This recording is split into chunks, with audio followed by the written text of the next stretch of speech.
Menurut Bapak, apa alat-alat bukti yang signifikan selain senjata, barbuk ya, barang bukti, selain senjata yang menurut Bapak signifikan untuk diketahui? Kelongsong sama proyektil. Oke. Dua itu temannya si pistol nanti.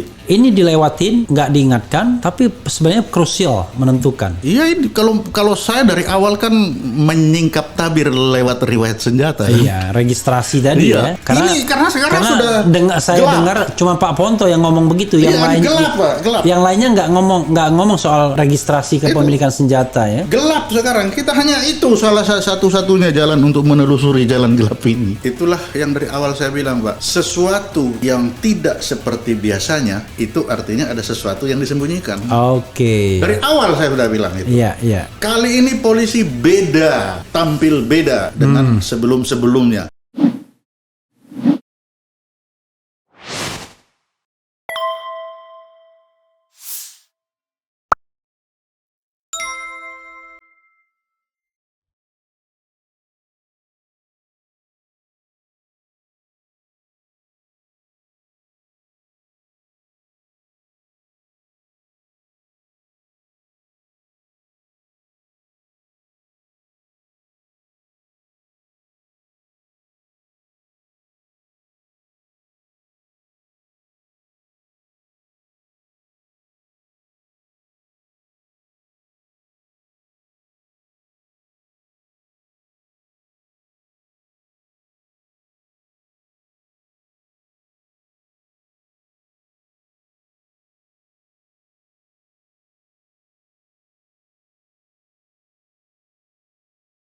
Jadi kalau diem, ya memang ini dijalankan apa enggak ini? Iya. Iya kan? Padahal hak publik untuk Padahal tahu. hak publik untuk itu. Makanya yang bergerak ini harus dari faktanya harus bergerak. Tapi kalau dia bergerak dari sekarang kalau dibiarkan dia bergerak dengan opini, maka ada tebak-tebakan ya. Jangan nanti kan tambah marah kemarin sudah. Ya. Ini akan kemana-mana nanti. Malah khawatirnya nanti kasus utamanya tidak selesai. Nah, itu yang bilang tadi. Yang muncul adalah kasus-kasus berita bohong, Jadi dari situ, pencemaran nama dari baik. opini dan tebak-tebakan ini menghasilkan fakta baru. Iya, jadi tindak pidana Fakta baru, masalah baru kan Iya. itu. Oke. Padahal masalah awalnya nih nggak belum selesai, belum bergerak. Serba dilematis ya Belum bergerak. di negara yang katakanlah masih bermasalah dari sisi transparansi ini kan, gitu. Ya, judulnya efek psikologis lah katanya. Efek psikologis. Tapi maka di sini bagaimana Presiden ketegasan. Tapi Oke. kalau kita mau sabar lagi, kita coba satu lagi alat kejaksaan ini bagaimana? Oke. Ya kan masih ada satu alat lagi. Ya, instead of kita Ya, ngomong tentang orang per orang, daripada kita bicara iya kan, orang per orang yang akan memunculkan terus spekulasi, Iya. barangkali lebih baik kita udahlah kita minta presiden ya kan? atau presiden cepat lah. Iya gitu. Oke. Kalau tidak, ini makin lama, makin hari, makin opini makin banyak, tebak-tebakan biasanya 2 kali dari opininya. Oke, ini ada bilang, Bang, undang si Patra pengacara Sambo. Kalau saya yang tahu dia pengacara istrinya Sambo ya, apa pengacara Sambo juga. Nanti kita undang ya. Saya mau cari nomor teleponnya teman saya juga, Patra MZen, tapi saya belum temukan lagi nomor teleponnya. Tapi nanti saya minta akan kita undang, insya Allah ya, biar berimbang. Walaupun nanti sama ujungnya. Kan kuncinya bukan di para lawyer ini, kuncinya kan di nanti hakim. Iya. Nah, padahal Oke. hakim kan cuma cari, kan 3 Pak hakim itu Iya. cari. Di mana matinya, Iya. siapa yang mati, Iya. bagaimana cara mati, siapa yang membunuh. Iya, Kan ini 3 siapa ini. yang menghilangkan nyawanya? Siapa yang menghilangkan nyawanya? Oke. Kan 3 ini. Iya. Lah sekarang kan yang dibicarakan di luar dari 3 ini. Coba Kita lihat ini, sangat setuju dengan Pak Ponto. Nggak ngerti nih sangat setuju yang mana. Kita udah banyak ngomong ya. Kemudian masyarakat sengaja dibuat bingung oleh oknum-oknum yang juga bingung bagaimana caranya untuk bisa selamat dari kasus ini ya. Sekali lagi ini opini. opini. Karena ini opini semua ya. Udah kelamaan nih kasus bahaya, bisa jadi perang sosial atau kerusuhan sosial. Betul. Mudah-mudahan tidak lah ya, tetapi nggak bisa dinafikan juga. Bang RH, kita angkat saja Om Soleman Ponto ini jadi Kapolri saja biar tegas dan jelas. Beliau masih terlalu muda, pangkatnya terlalu rendah dan masih terlalu muda untuk jadi Kapolri. Muda terus. Muda terus ya. Pangkatnya belum jenderal, ya. baru laksamana muda. Belum jenderal. Dan tidak mungkin jadi jenderal. Dan tidak mungkin jadi jenderal. Ya kan? Kemudian ini ada yang bilang, Bapak Ponto dan Om Refli ya, jangan jangan terlalu jauh, ntar pengacara Ibu Putri ngamuk. Kita nggak menyalahkan orang per orang. Kan, iya. Makanya Pak dari awal kan saya bilang, kita mulai dari fakta yang kita bisa lihat bersama. Iya kan? Itu malah tidak kontroversial jadi. Ini makanya nggak kemana-mana. Iya. Kalau kita bicara pelecehan, kalau saya kok itu tabu rasanya. Iya. Dan kalau kita bicara matinya orang, ini orang maka sudah melihat. kita bergerak dari hal yang objektif. Iya. Pengacara pun dengan semangat untuk mengungkapkan kebenaran, sama kan semangatnya kan, begitu. Jadi sejak hari pertama saya bicara, saya menghindar berbicara pelecehan. I see. Kenapa? Faktanya belum ada, dan untuk membuktikan pelecehan, Pak, saya diaspamkan kerjaan kalau bagaimana ada pelecehan memeriksa itu. Oke. Itu enggak pekerjaan mudah dan memalukan. Di Aspam tuh Pak? Asisten pengamanan Kasal waktu itu kan, kalau ada terjadi kasus-kasus anak buah itu kan bagaimana kita memeriksa, membuktikan ada pelecehan seksual itu. Apalagi kalau yang Bapak periksa kan, kebetulan perempuan kan lebih susah lagi.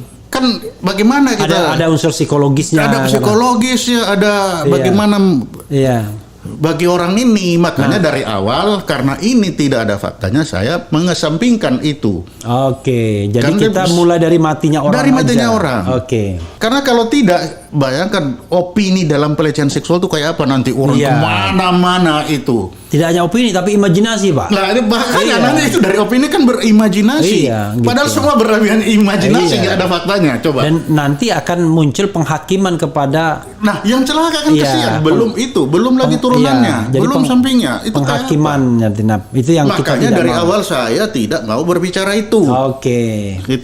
Itu nanti objektif ya, ke depan kita akan bicara itu. Karena itu masih opini. Justru saya ketika misalnya lawyer mengatakan jangan dilupakan kasus pelecehan, nah itu malah kontraproduktif. Nah, itu kontraproduktif. Iya. Karena kalau kita berbicara fakta korban pelecehan itu gimana? Iya. Jadi ini belum kita dekati dengan ilmu hukum bahwa ini orang sudah mati. Iya. Oke, dibilang baju almarhum Bang. Ya kita sudah katakan tadi bajunya di mana. Kita nggak pernah lihat soalnya. Iya, itulah. Ya bilang kan faktanya belum ada. Iya. Saatnya untuk reformasi Polri ya. Saya tidak tahu ya itu apakah momentum untuk kemudian Bang undang Pak Mahfud MD biar jelas. Kalau Pak Mahfud diundang pun nggak jelas juga. Karena dia juga bukan penyidik yang tahu langsung ya kan. Pak Mahfud paling tidak dilaporin. Tekanan psikologi, tekanan kemarin seperti bahwa hasil otopsi dibuka untuk umum. Perintah beliau kan di bawah koordinasi beliau kan. Oke, karena dia ketua Kompolnas juga kan. Dan Menko Polhukam. Sebagai Menko Polhukam. Ya, beliau juga punya otoritas untuk mempercepat supaya situasi ini dibawa presiden Pak Mahfud. Pak Mahfud. Delegasinya ke Pak Mahfud. Jadi Pak Mahfud yang harusnya memastikan bahwa perintah presiden itu dijalankan oleh Kapolri. Ya kan? Oke. Kemudian ini kan lebih harusnya ini itu dan lain sebagainya ya. Sangat cerdas, perlu dicontoh bagi anak muda. Nggak jelas maksudnya apa. Mungkin Ponto perlu dicontoh. Kira-kira gitu ya. Gitu. Ketika makan salak pondo. Pak Susno Duaji podcast berikutnya ya, insya Allah ya, karena Pak Ponto sangat cerdas meskipun kasus ini diobok-obok sampai jadi tak jelas beliau bergerak terus soalnya beliau tahu harus fokus kemana untuk mengungkapkannya ya, ini karena yang tidak bisa kita dapatkan adalah pengalaman ya kan. Ya jadi ketika kita ibaratnya begini, ketika disesatkan kita udah tahu harus kemana gitu ya. Oke. CCTV disambar petir ya. Oke, ada juga ini. Nah, ada lagi Pak Ponto ya, alat-alat bukti selain senjata. Menurut Bapak apa alat-alat bukti yang signifikan selain senjata ya, bukan barang bukti ya, barang bukti selain senjata yang menurut Bapak signifikan untuk diketahui. Kelongsong sama proyektil. Oke. Dua itu temannya si pistol nanti. Iya. Itu temannya itu. Karena nah, ini sebenarnya pemilik senjata itu nggak usah takut. Karena belum tentu pemilik senjata peluru itu keluar dari senjata itu. Oke. Itu belum tentu. Sambil minum, Pak. Ya. Bapak nggak minum-minum. Jadi kan sepertinya ada ketakutan itu kan. Iya. Itu belum tentu tapi paling tidak sudah tahu pemilik. Iya. Nah, disitulah tugasnya si scientific ini untuk membuktikan bahwa peluru atau proyektil yang ditemukan itu keluar dari senjata itu, lalu peluru itu yang masuk cocok dengan lubang yang ada di badan korban itu. Oke. Nah, disitulah dia harus bagaimana menyambung. Oke. Jadi walaupun sudah ada namanya, bisa saja pistol nomor 0007 diambil, dicuri dari gudang, diambil siapa, Oke. dikasih. Oke. Nah, itu kan bisa. Tapi yang jelas nomornya aja dulu ada kan. Oke. Yang penting jelas itu. Itu dulu untuk barangnya. melangkah. Kalau enggak itu enggak bisa melangkah. Oke. Kita akan melangkah dalam kegelapan. Ada soal lain, Pak, yang juga barangkali Bapak nggak singgung. Bagaimana soal alat komunikasi? Kalau alat komunikasi kan itu susah dipercaya juga. Oke. Bisa itu memerlukan orang lain yang meyakinkan dulu ya. Iya. Alat komunikasi paling hanya bisa tahu posisinya di mana saat itu. Iya. Nomor ini apakah nomor ini? Tapi percakapan WA kemudian ini kan bisa diambil, Oh, Pak. itu bisa. Nah, sampai sekarang kan kita tidak tahu apa yang. Iya. Nah, kalau itu nanti kalau diambil tuh bisa digabung. Ya, provider kalaupun sudah dihapus misalkan di situ ini- provider kan bisa diminta. Nah, provider tuh bisa diminta Iya. posisi terakhir di mana dia tahu itu. Iya. Posisi nomor sekian itu di mana aja. Itu bisa tahu sepanjang nomor itu dipegang oleh orangnya maksudnya. Karena sampai sekarang kita nggak tahu juga nih beritanya di mana nomor HP kan ada 3 tuh. Ya. Nomor HP dari Brigadir J ini dia punya 3 handphone dengan 4 nomor. Nah itu sampai sekarang kita nggak tahu tuh. Jadi kalau itu memang itu kalau bagi aku pendukung karena dia hanya apa yang dia bicarakan, apa Iya, yang dia iya, ceritain, petunjuk. ya, Iya, petunjuk. apa yang itu. Nah, tanpa itu pun kalau ada ini itu kan jalan. Iya. Kan dari dulu orang mati nggak ada handphone, Pak. Orang mati kan dari zaman dulu. Oke. Jadi kita back to basic aja lah. Oke. Back to basic paling mendasar itu dia. Oke. Kan itu. Ini ada yang bertanya dari Desi ini. Coba tanyakan hal yang sepele tapi hal yang dianggap sepele dalam kasus ini tapi krusial sesungguhnya. Apa Pak misalnya? Mungkin ini dilewatin, nggak diingatkan, tapi sebenarnya krusial menentukan. Yang sekarang. Ya dalam kasus ini. Iya, kalau saya dari awal kan menyingkap tabir lewat riwayat senjata. Iya registrasi tadi Iya. ya.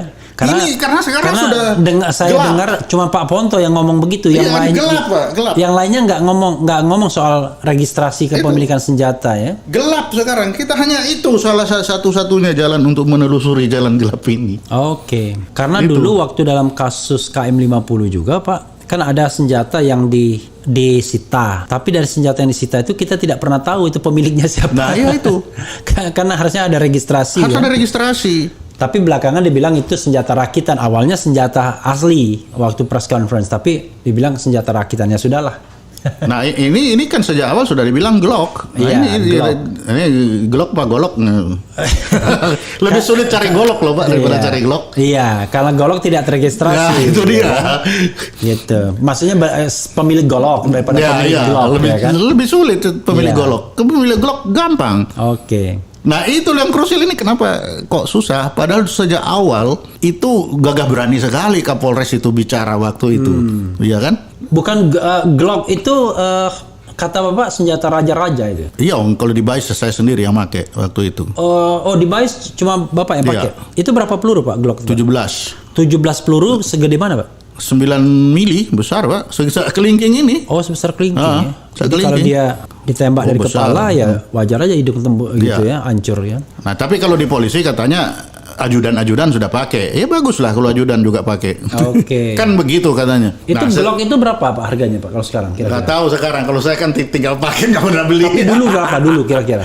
Nggak tahu Pak. Karena saya bukan bagian logistik Enggak, beli-beli maksudnya itu. around sekitar untuk bayangan bahwa senjata itu punya saya harga. nggak punya bayangan itu. Nggak punya harga. bayangan Nggak ya? punya. Oke. Karena tidak pernah jual beli Senjata. barang begituan. Ya tapi kan kalau misalnya kita lihat kamera nih, kan kita Nggak punya. menafsir, wah ini kira-kira belasan juta, puluhan juta, tapi nggak bisa ya? Nggak bisa, karena nggak Oke. pernah berkecimpung langsung dengan Jual beli ya, senjata. jual beli senjata Oke. itu. Jadi sangat jauh. Bukannya kalau Bapak pegang senjata, Bapak tanya ke toko gini berapa harganya? Enggak ya? Kalau kita tanya nih kalau saya nembak bunyi nggak ini? Kan Oke. gitu. Oke. Dibilang ada 120 jutaan, Pak. Nggak tahu saya Pak, susah. Enggak, ini ada yang bilang. Ya mungkin Pak, jadi karena itu variabelnya kan banyak, ada bisa otomatis, Iya. ada bisa semi, ada itu tergantung kalau di komputer itu ada customize lah. Kalau customize tambah mahal lagi. Oke, tapi dia bilang 120 juta. Ya, Mahal lah Glock ya. Jadi bagaimana mungkin seorang Barada punya Glock? Nah makanya saya bilang sudah. Ya lagi-lagi ini opini ya, tapi kan Opini, kita kalau saya bilang, ya sudah opini lah. kan juga harus didasarkan Kita kepada logika. tidak usah kan? perbincangkan itu Iya. punya siapa, tapi namanya yang tertulis siapa? itu siapa. Iya, Glocknya itu ya. Itu. Gitu. Dan Itu bukan dia. golok ini pasti Glock ya. Nah. Gitu. Pak Soleman banyak sekali orang yang nanya terus ya kan. Nah, Bang Rev, coba tanya Pak Ponto, apakah beliau saat ini punya senjata api? Punya Punya ya. Dan tentu terregister Pak ya. terregister Pistol atau apa Pak? pistol. Pistol ya, gitu. Saya aja punya senjata api ya kan. Tapi bukan senjata api, senjata angin. Register. Kalau senjata angin itu untuk nembak burung. Tapi lumayan juga kalau dalam keadaan kepepet kan. Senjata angin gitu ya. Apalagi ya? Ada bilang konferensi pers sering berubah-ubah, kesannya panik. Nah itu Jadi gini, mungkin ini terakhir pertanyaan. Kan ini ada fakta delay ya. Ya, jadi kita mau mulai dari fakta, Pak. Ya. Tapi dari fakta itu tentu Bapak harus bicara pendapat akhirnya kan. Ya. Karena kalau semua tahu Bapak fakta semua, kita harus ya namanya kita penyidik ya kan. Ya. Kadang-kadang penyidik pun juga kadang-kadang belum tentu baru tahu. menurut kita seperti apa kan Iya. gitu ya. Nah, saya ingin memulai dari fakta, Pak. Kejadiannya tanggal 8 Juli dan no dispute. Nggak ada Ya. dispute itu. Itu kan orang mati itu tanggal 8 Juli itu nggak ada dispute itu. Yang masih ada dispute adalah locus delictinya sama tempus delictinya, Ya. itu pun exactly jam berapanya, bukan Ya. hari apanya. Tapi baru diumumkan 3 hari kemudian oleh Karo Penmas, ya kan, bersama press conference dan bersama Kapolres Jakarta Selatan. Ada 3 hari delay ini. Pendapat Bapak apa? Itulah yang dari awal saya bilang, Pak. Sesuatu yang tidak seperti biasanya itu artinya ada sesuatu yang disembunyikan. Oke. Dari awal saya sudah bilang itu. Iya, iya. Kali ini polisi beda, tampil beda dengan sebelum-sebelumnya. Oke. Jadi kalau kita intelijen ini kan melihat konsistensi. Ketika ada perubahan dari konsistensi dari biasanya, kita langsung curiga. What's wrong? Nah, dengan ini orang mati itu 1 detik kemudian dilaporkan kok ini orang mati. Apalagi dinas, Iya. ya kan?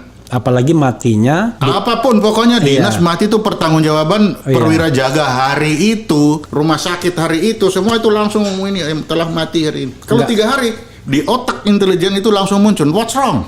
Oke. what's Itu wrong, otomatis ya? kali itu.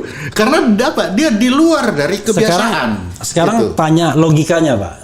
Walaupun saya tahu jawabannya, tapi kan publik pengen kepastian.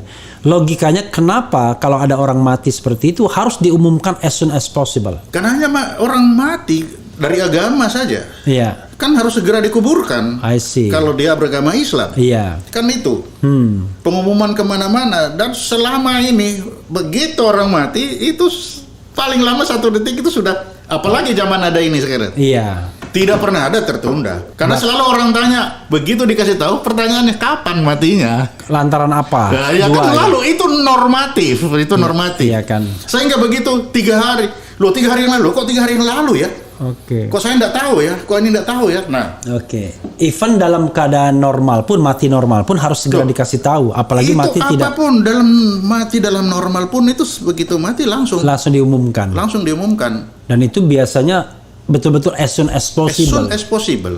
Begitu. Begitu 3 hari langsung what's wrong. Oke. Itu otomatis. Oke, ya. Makanya sejak awal saya bilang ini kalau something wrong berarti ada satu yang wrong kan? Iya. Ya ini yang menjadi wrong-wrongan. Something wrong become wrong-wrongan ya. Iya, menjadi wrong-wrongan akhirnya kan. Oke, Bang. Merongrong kepada siapa saja. Iya, oke. Kan itu.